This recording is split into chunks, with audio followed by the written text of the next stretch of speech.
चर्चा पर लौटे उससे पहले बड़ी खबर आई है और खबर यह है कि दिल्ली पुलिस की स्पेशल सेल ने जैश के आतंकी को गिरफ्तार किया है जिसका नाम सज्जाद खान है। ये बड़ी खबर बता रहे हैं आपको, एक बड़ी कामयाबी भी इसे कह लीजिए।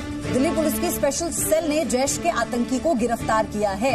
जैश ए मोहम्मद के गिरफ्तार आतंकी का नाम है सज्जाद खान। राजू राज मेरे सहयोगी हमारे साथ जुड़े हुए हैं। राजू राज, और क्या अपडेट है? देखिए, दिल्ली पुलिस के स्पेशल सेल ने कल देर रात दिल्ली के लाल किले के पास जैसे मोहम्मद के एक आतंकी को गिरफ्तार किया। जैसे मोहम्मद में बतौर एक कमांडर के पद पर था और इसकी गिरफ्तारी हुई है। दिल्ली पुलिस ने इतना ही जानकारी फिलहाल साझा की है, लेकिन जो सूत्रों के हवाले से हमारे पास जो खबर आई है उसके मुताबिक सज्जाद खान इस आतंकी का नाम है और सज्जाद खान का पुलवामा में जो सीआरपीएफ के जवानों पर हमला हुआ था उससे भी इसके तार जुड़े हो सकते हैं। तो एक बड़ी कामयाबी दिल्ली पुलिस के स्पेशल सेल के लिए है और पुलिस ये भी जानने की कोशिश कर रही है कि सज्जाद खान का दिल्ली आने के पीछे मकसद क्या था और क्या दिल्ली में किसी आतंकी हमले करने के फिराक में था। पूरी जानकारी मुहैया कराई। फिलहाल जो जानकारी आई है कि देर रात दिल्ली के लाल किले के पास से सज्जाद खान की गिरफ्तारी हुई है। ठीक है, शुक्रिया आपका राजू हमारे साथ जुड़ने के लिए। आगे आपसे डिटेल हम साझा करेंगे जब पूछताछ होगी तो और क्या जानकारी निकल कर आती है। चलिए आगे बढ़ते हैं, चर्चा को आगे बढ़ाएं। उससे पहले आपको हम ये सुनवाना चाहते हैं कि देश के विपक्ष के नेता पाकिस्तान को लेकर कितना प्यार करते हैं और सेना को लेकर उनकी क्या राय है, उनका जो बयानबाजी का स्तर है वो कितना गिर गया है। I don't know enough about the attacks. Okay, attacks happen all the time. Attack happened during what was this Mumbai Taj Hotel and Oberoi Hotel. Okay, I mean we could have then reacted and just send our planes, but that's not the right approach, according to me. That's not how you deal with world. Okay, because 8 people come and do something, you don't jump on the entire nation. It doesn't work that way. पहली बार ऐसा हुआ जब direct हमारे CRPF के जवानों को बसों में सीधी सिंपल बसों में भेज दिया गया। बख्तरगंज गाड़ी जहां मिलती थी वहां रोकी नहीं गई, सीधी चली गई और लोग मारे गए। तो ये साजिश थी। सरकार बदलेगी जब इसकी जांच होगी तो आप देखना कि बड़े बड़े लोग इसमें फंसेंगे।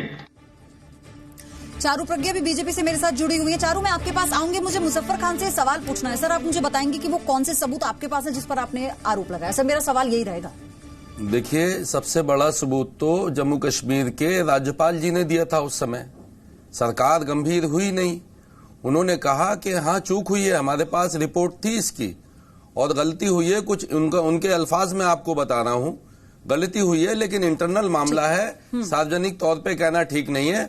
जो दोषी होंगे उनके खिलाफ कार्रवाई की जाएगी। सर, एनआईए तो जांच कर रही है ना। मैं कह रही हूँ आपके पास इस बात का क्या सबूत है कि सरकार की साजिश थी? सर, आप बात समझिए, पार्टियां मुद्दों को लेकर आरोप प्रत्यारोप लगाती हैं। क्या इतना कोई पार्टी गिर जाएगी कि देश के जवानों के लिए साजिश की जाए? आप सोच समझ कर बोल रहे हैं ना ये बात? देखिए, बिल्कुल आपको ये समझना होगा कि जब सरकार जो है इतना बड़ा हादसा हमारे देश के अंदर हो जाता है, हमारे बड़ी तादाद के अंदर जवान चले जाते हैं और हम जो है खामोश बैठे रहते हैं। हम जो है देश को ये क्यों नहीं बताते कि इसके पीछे कौन कौन लोग थे? इतनी बड़ी तादाद में आरडीएक्स वहां पहुंचा कैसे? सबूत मांगना अलग है, साजिश का आरोप लगाना अलग है। आप मुझे सबूत दे सकते हैं, आप बताएंगे। चारू प्रज्ञा, आपके पास आ रही हूं मैं। पयोधी जी, ये जिस तरीके की बातें कर रहे हैं, पहले तो मैं समझ नहीं पा रही हूं, इनके नेता से अगर गलती हो गई है तो भाई साहब बड़प्पन इसमें होगा कि आप उनकी तरफ से माफी मांग लीजिए। यहाँ बैठकर अपनी छोटी मोटी राजनीतिक रोटियां सेकने के लिए आप रोटियां वो सेक रहे हैं, रोटियां वो सेक रहे हैं जो सेना की वर्दी पहने घूम रहे हैं। जा रहे हैं आज रोटियां वो सेक रहे हैं के बाद हमारे सेना के शौर्य का क्रेडिट लेने में लगे हुए हैं। क्या हुआ? ठीक है, समय की कमी है चारू, और सवाल लेते हैं, आगे बढ़ते हैं। बात आप छोड़िए। ठीक है, मुजफ्फर खान साहब आप सुनिए, 2016 की बात है, मेरे पास सबूत है, मैं सबूत के साथ आपसे सवाल कर रही हूँ। चारू सुन लीजिए, आप भी सुन लीजिए। चारू आप भी सुन लीजिए, सबूत के साथ मेरा सवाल है आपसे। आजम खान ने कहा था विधानसभा में, सरकारी रिपोर्ट, ये बाइट भी पड़ी, आप सुन लीजिएगा। उन्होंने ये कहा था कि एसपी यानी कि अखिलेश जो मुख्यमंत्री थे, उनके शासनकाल में सूबे की पुलिस पर 1044 हमले हुए। सर, आपने कराए थे क्या? देखिए, अगर हमले हुए तो हमारी वही समाजवादी की अखिलेश जी की सरकार थी कि जिसने उत्तर प्रदेश को 100 नंबर की गाड़ी दी और उनकी संख्या बढ़ाने का काम किया। हो कैसे गए फिर? अभी आप लोग इतने संवेदनशील हैं, हमले हो कैसे गए? हम लोगों ने काम किया, समाजवादियों ने उस पर काम किया। आपने काम भाजपा कैसे की किया? सरकार को 2 वर्ष हो गए, उससे पहले मायावती का सिंगल काम किया हो मैडम। उससे पहले मायावती का शासनकाल 547 हमले आपने तो डबल करवा दिए। फिर तो मैं यही पूछूं आपसे, आपने करवाए हमले? देखिए, आज जो लोग जो हमला करने वाले थे वो सत्ता में बैठे हुए हैं। इन लोगों ने जो है समय समय पर ऐसा माहौल पैदा करते रहते हैं। आज जो देश के हालात हैं, आप बताइए। हम सवाल करते हैं कि हमारे देश के सीआरपीएफ के जवान की जान की कीमत है या नहीं है। हम ये सवाल कर लेते हैं तो सरकार इसका जवाब नहीं देती है। मैं मैडम आपको बताना चाहता हूँ आपके माध्यम से, इजराइल दुनिया के अंदर एक मुल्क ऐसा है। अरे आप सुन लीजिए, इजराइल एक मुल्क दुनिया का ऐसा है कि जिसका एक जवान शहीद होता है तो वो कहते हैं कि अब तुम दुनिया में कहीं छुपे हो, हम तुम्हें घुस के मार देंगे वहां। तो आज हमारे जवानों की शहादत हो रही है और प्रधानमंत्री ये कह रहे हैं कि देश सुरक्षित हाथों में है।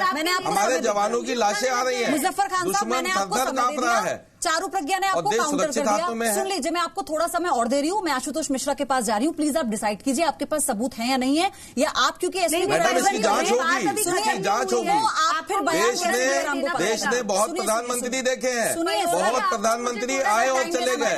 देश बड़ा है, कोई नेता बड़ा नहीं है, कोई व्यक्ति बड़ा नहीं होता है। कम है और सबको समझना होगा। ये आपको और समय दे रही हूँ, 1 मिनट का। आप सोच लीजिए, एसपी की तरफ से आप माफी मांगेंगे देश से, या फिर आप सबूत बताएंगे यहाँ पर? पाकिस्तान परस्त वो है जो मोहम्मद अली जिन्ना के मजार पे जाके जिन्ना की तारीफ करते हैं। पाकिस्तान परस्त वो है जो बिना बताए बिरयानी खाने नवाज शरीफ के चले जाते हैं। पाकिस्तान परस्त वो है कि जिन्होंने कंधार के अंदर अजहर मसूद को छोड़ के आते हैं। प्लीज आप चुप हो जाइएगा।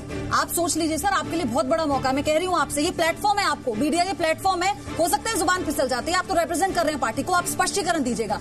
आशुतोष मिश्रा, आप बताइए।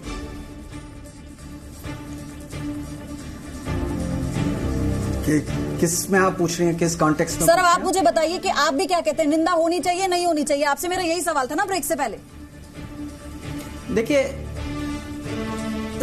जो रामगोपाल जी ने कहा है ये तलक लहजों में जो है, लेकिन अतिशयोक्ति है। लेकिन एक ये सवाल है जो कि देश की जनता के मन में है कि भाई अब जब जम्मू कश्मीर के गवर्नर कह रहे हैं कि उस समय सुरक्षा में चूक हुई थी, तो ये चूक क्यों हुई? 2 बातें हैं आशुतोष मिश्रा। आपके पास सुरक्षा में चूक हुई, इंफॉर्मेशन, एनआईए इसकी जांच कर रही है, या इसकी साजिश रची गई? ये बहुत बड़ा सवाल है।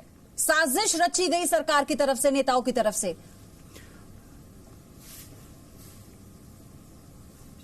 साजिश तो देश के दुश्मनों की तरफ से रची गई, इसमें तो किसी को शक है नहीं। Thank you so much. और उस साजिश को जो है कैसे हुई, उसकी वजह ये थी कि जो है जो उचित कदम लिए जाने चाहिए थे वो नहीं लिए गए। तो हर जवान के आप जो जैसे हम लोग मीडिया में देखते हैं, हर जो है शहीद जवान के परिवार में एक ये प्रश्न है कि अगर सरकार को इतना मालूम रहता है, उसको मालूम है कि बालाकोट में कितने आतंकवादी कहाँ हैं, कहाँ पे कितने वो लोग छुपे हैं, तो वो हमारे पास इंटेलिजेंस अपने जम्मू कश्मीर में क्यों नहीं थी? अगर एक नाम मालूम होता आदिल अहमद दर का, तो 44 जवान शहीद होने से बच गए होते। सैम पित्रोदा ने जो कहा, जो है उनकी भी निंदा करें ना, सेम ही प्लेटफॉर्म है ये, तो कर देना फिर निंदा। सैम पित्रोदा ने वही कहा जो कि नरेंद्र मोदी ने जब वो गए थे नवाज शरीफ के पास बिना बुलाए मिलने, वही भावना प्रकट करी है। आपका अगर हम तर्क माने तो जो गोधरा में नरसंहार हुआ था, वो उस समय की जो वहां की गुजरात की सरकार थी और सारी बीजेपी पार्टी उसके लिए जिम्मेदार है। ठीक है, चारों आप बोलिए। प्रधानमंत्री नरेंद्र मोदी भी तो यही मानते हैं, तभी नवाज शरीफ से मिलने गए। सबसे पहली बात यह है कि किसी भी देश की नई लीडरशिप आती है, वो प्रयास करती है पुरानी परेशानियों को दूर करने की, वही प्रयास करा गया। अब ये तो नहीं बोलते उसके बाद पाकिस्तान से भारत ने कोई बातचीत नहीं करी। हमारी फॉरेन मिनिस्टर सुषमा स्वराज जी ने हर जगह पाकिस्तान से बात करने से मना कर दिया, ये क्योंकि उन्होंने ये कहा कि आतंकवाद और बातचीत साथ साथ नहीं चलती। ये बात कांग्रेस मुझे लगता है। मुजफ्फर खान साहब, देश की जनता से समाजवादी पार्टी माफी मांगेगी इस बयान के बारे में? आपको माफी मांगनी होगी। और देखिए, सरकार या तो इस पे जांच करे, देश की जनता को बताए, देश की जनता के मन में कोई सवाल है। तो साजिश की बात कही, अब आप बात पलट रहे हैं, आपने पूरे डिस्कशन में बात ये बात तो वहाँ के राज्यपाल ने कही कि इसमें साजिश हुई है, और कहीं ना कहीं हम क्योंकि पब्लिकली नहीं बोल सकते। साजिश दूसरे मुल्क से हुई है, पड़ोसी मुल्क से हुई है, कैसे हुई है उसकी जांच हो रही है। आप ही कह रहे हैं कि मौजूदा सरकार ने साजिश की है। अगर सरकार यही मानती है कि साजिश हुई है, तो क्या उसकी जांच करके देश के सामने नहीं रखना चाहिए? नहीं बताया जाना चाहिए। राम गोपाल यादव ने प्रोफेसर साहब ने जो कहा है, सरकार बदलेगी माफी मांग रहे हैं और पुलवामा के शहीदों को इंसाफ मिलेगा। सर, बहुत मैं आपके माध्यम से कहना चाहता हूँ। शर्मनाक है। सिर्फ आखिर में मैं यही कहना चाहती हूँ, इस बुलेटिन में